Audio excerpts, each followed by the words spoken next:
Alright guys, so I've just checked out the Oculus Rift, and first I checked out the 720p developer kit, and I was blown away.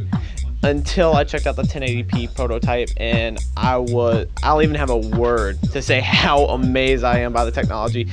Not really a fan of virtual reality. People are saying virtual reality is the future. I was always the person saying, I don't believe that. Now I do. Thanks to Oculus Rift. Definitely looking forward to it. Be sure to check it out when you guys can. And now I'm talking with Nate, Vice President of Product at Oculus. So for those who do not know about the Oculus Rift, what can you tell them? Sure. So the Oculus Rift, it's a new virtual reality headset designed specifically for immersive gaming. Now, virtual reality has been done before. What is you guys doing with Oculus Rift to separate you guys? So really what sets the Rift apart from other VR headsets in the past are a couple different things. One is ultra low latency head tracking. So we're really tracking the player's head movements very, very precisely in real time. The next is an ultra wide field of view. So you really can't see the screen when you're inside the Rift. You feel like you're in that world, and that really ratchets up the level of immersion.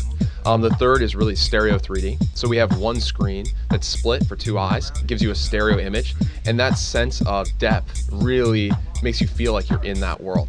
Also, the price point doesn't hurt. You know, the development kit is $300. We expect the consumer version to be in that same price point. So it's a pretty immersive experience, especially for, you know, your average gamer. Now, are you guys developing this technology in high definition? So we are. We're at the show showing off an HD prototype of the Rift. So the development kit that developers are using to build content for the consumer version, it's 720p. Here at E3, for the very first time, we're showing off a 1080p version of the Rift, what we're calling HD VR. And really, it's just one piece of, you know, all the features and improvements we want for the consumer version.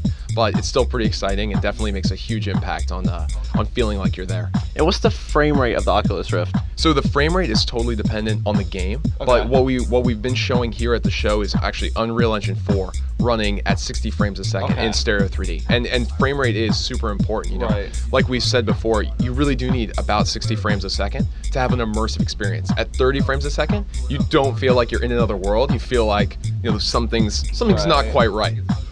Now, with the development kits, what platforms is it currently available on? So you can get a dev kit and develop on PC and Mac for today. We do want to support mobiles in the near future. We're working on that. Linux is also coming soon too. Consoles, not today, but we'd love to work with the console guys in the future. All right, Nate, we definitely appreciate your time. Absolutely. And we're looking forward to getting our hands on the Oculus Rift.